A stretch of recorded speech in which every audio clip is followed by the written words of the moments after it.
Hey, what's up, guys? It is Slicker Slickmuff here, back again with another video, and I am starting a new series. Well, we are starting a new series with myself and Salvage1009, who, of course, many of you are familiar with on this channel. We are going to be doing a Batman Arkham sort of retrospective series. So we're going to be looking back at the Batman Arkham franchise and doing some other videos as well. We have some very interesting ideas swirling around in regards to like topics that we're going to talk about. But this is sort of going to be like a podcast, laid back type of video format where Marcel and I are going to just be talking about the Batman Arkham games. And we have agreed for the first topic, we're going to be talking about Arkham City, and that is going to be on Marcel's channel. So I will link his video in the description below as soon as it is available.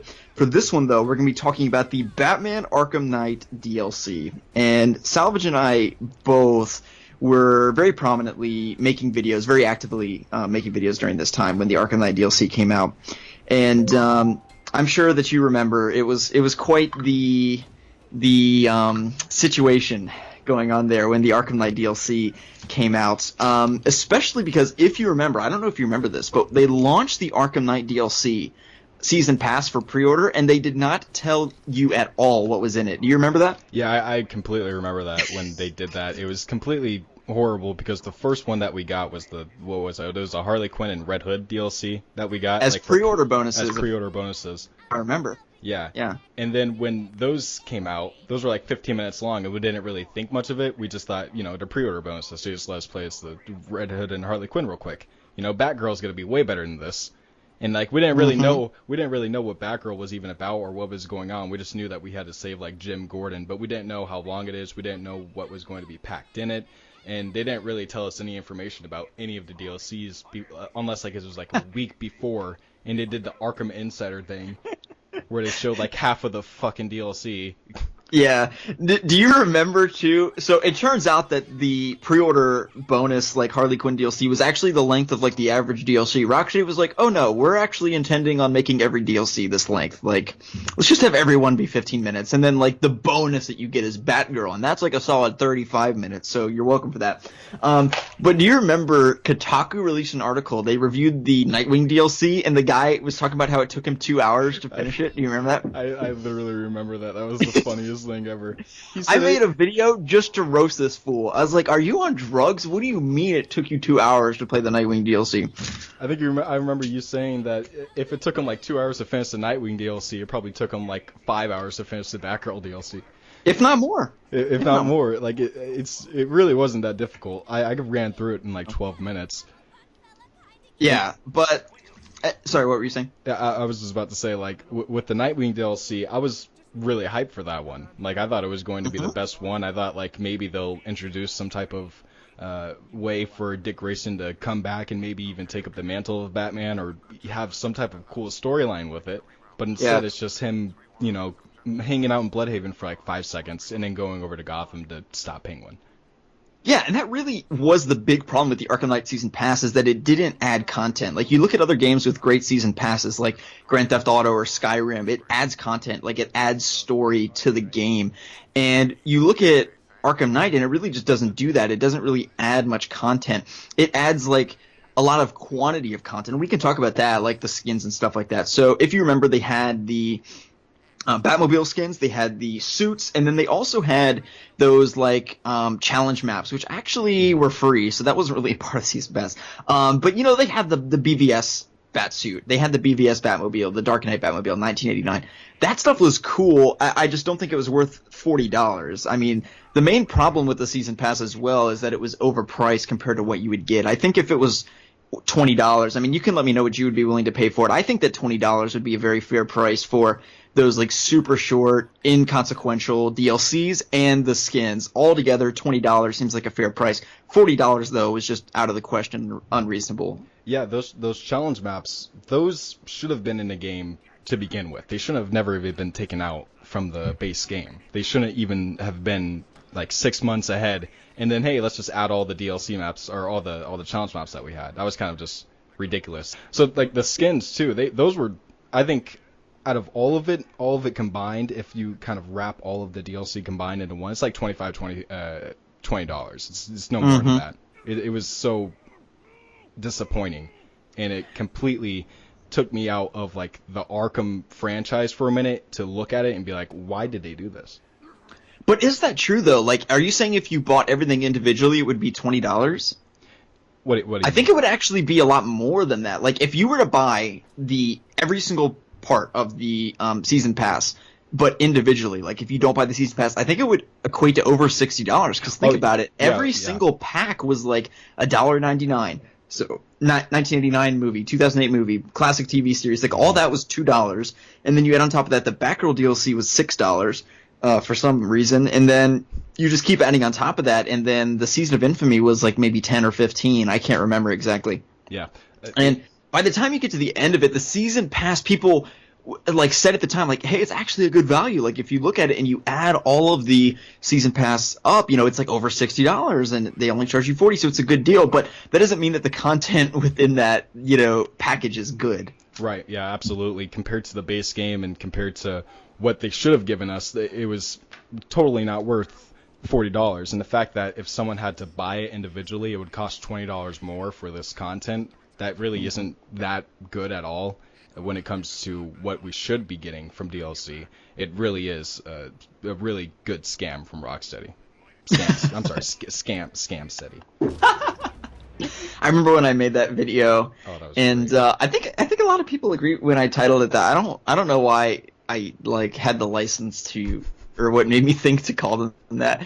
In retrospect, it was a little harsh, but that's okay. Yeah. Okay, so let's talk about the Season of Infamy. This is probably the biggest piece of DLC. They made us wait 6 months for it. And we got 4 side missions. So we got the Killer Croc side mission where we go into the little like blimp thingy, and then we got the Mr. Freeze side mission, which had the big tank battle at the end, which is just hilarious that they the season pass after all of the complaints of Batmobile things, the final Mr. Freeze boss fight is not the epic, stealth fight that they had versus Arkham City, which is probably one of the best boss fights in any video game ever.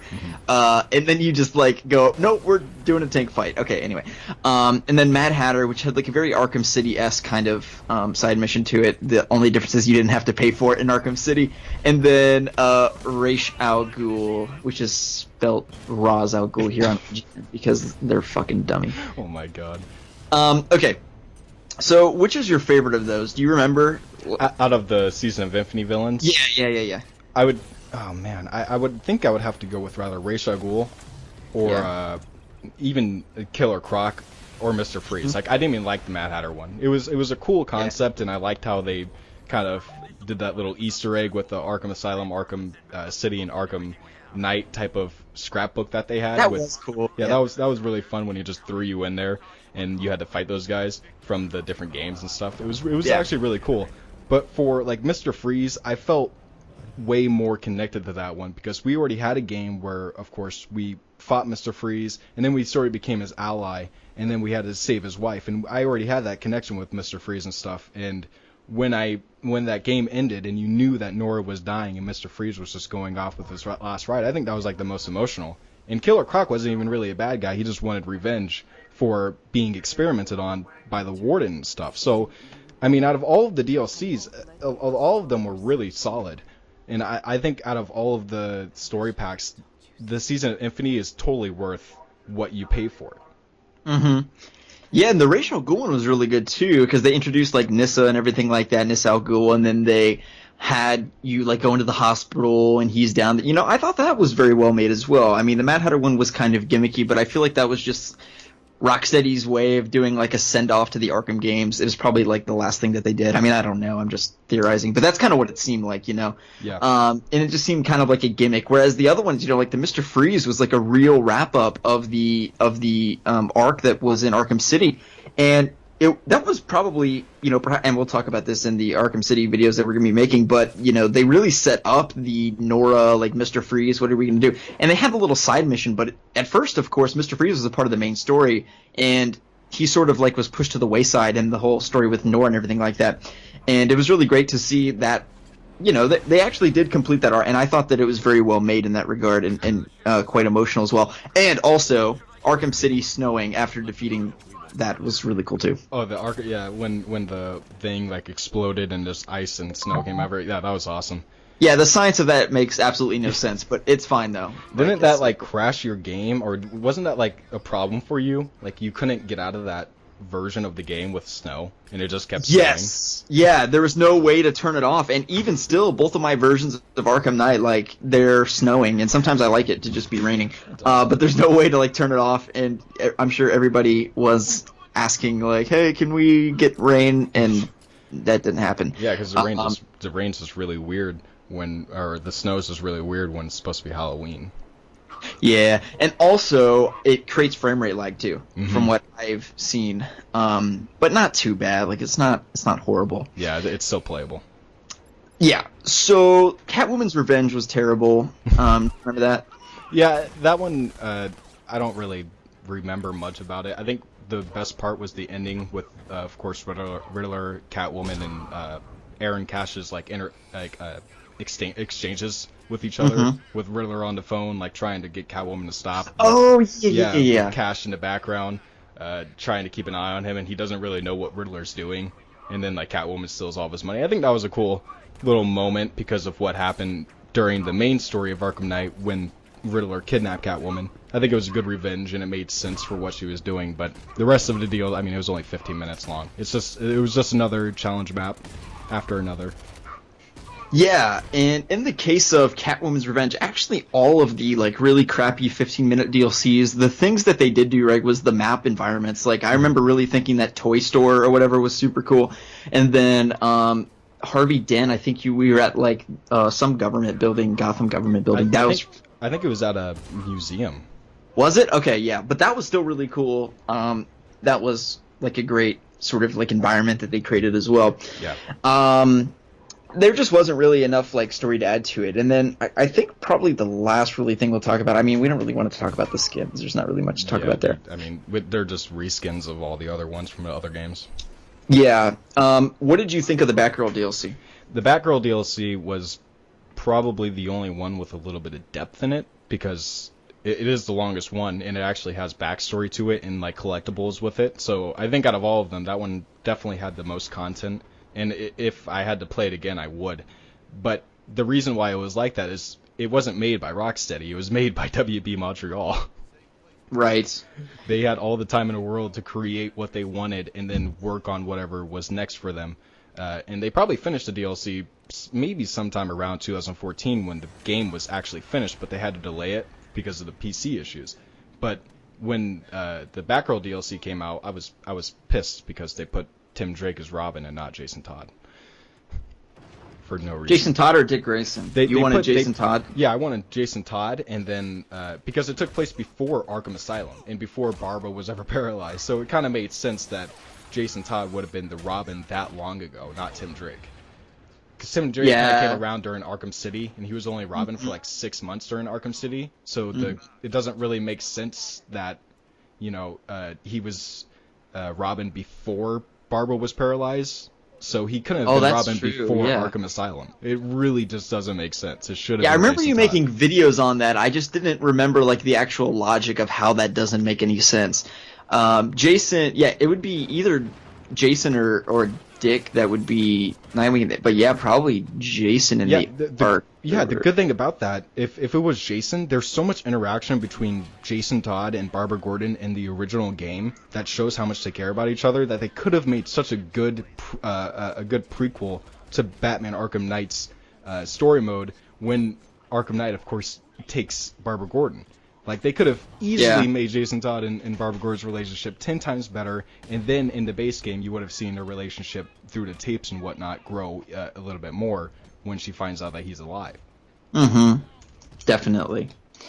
For my thoughts on the Batgirl DLC, I did really enjoy it, but it's interesting now that we're actually talking about the Mr. Free side mission. The Mr. Free side mission, even though it wasn't as long, it actually had a much more emotional like depth and sort of like character moments in it than the Batgirl DLC, even though the Batgirl DLC was a little longer. But once again, I really like the environment of like that oil rig that's supposed to be this carnival kind of like weird thing with the Joker on it. That was really cool, but I would have liked to see more moments with like Batgirl and the Joker interacting. Of course, this is before she's paralyzed, so sort of like building up more of the hatred for one another as opposed to just like oh, free 3 hostages and go fight him. I mean, it was okay. The final fight was actually really cool, where you are fighting with Robin against Joker and Harley Quinn. That's pretty badass. And, yeah, Harley Quinn's skin in that game and DLC was pretty badass too. I love that straight skin. Like that. Yeah, straight from the animated series. Yeah. That should have been like her main skin for like a few in Arkham Asylum. If that was her main skin, that would have been dope.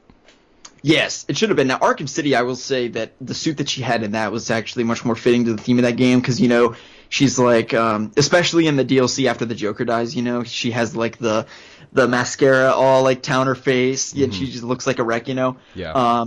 But for Arkham Asylum, that definitely would have been better to go, because especially the Joker, he kind of looks more classic. Not quite the animated series, but a little closer to it, you know, like the more classic Joker looks. Whereas Harley Quinn, they went like with the like sexy nurse kind of look, which is a little bit weird, but that's okay. I guess it kind of makes. I mean, they try to make her look like a nurse that was performing, you know, stuff in Arkham, but the way they made it look just didn't really fit Harley Quinn as a character. At least in my perspective, it didn't really fit her in that type of game. No, yeah, I definitely agree. But then again, we didn't really know her character because it was a new Harley Quinn. But you know, Batman acted the same. You know, Barbara Gordon acted the same, Joker acted the same. I would have guessed that Harley Quinn would have been the same in Asylum too. Yeah, I would say she acted the same, but definitely like the way they took her costume and that kind of thing was a little bit like unorthodox. But yeah.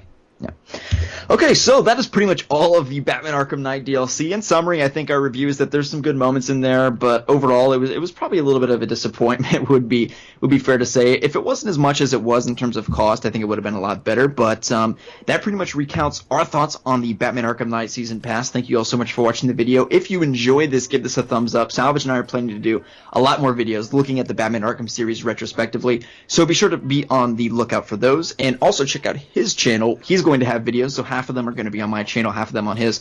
So always check the links in the description of this video and others for those videos that are going on his channel as well. Okay, once again, hope you guys have enjoyed the video. If you did, give it a thumbs up. My name is Slick Mauve. I'll see you guys in the next one.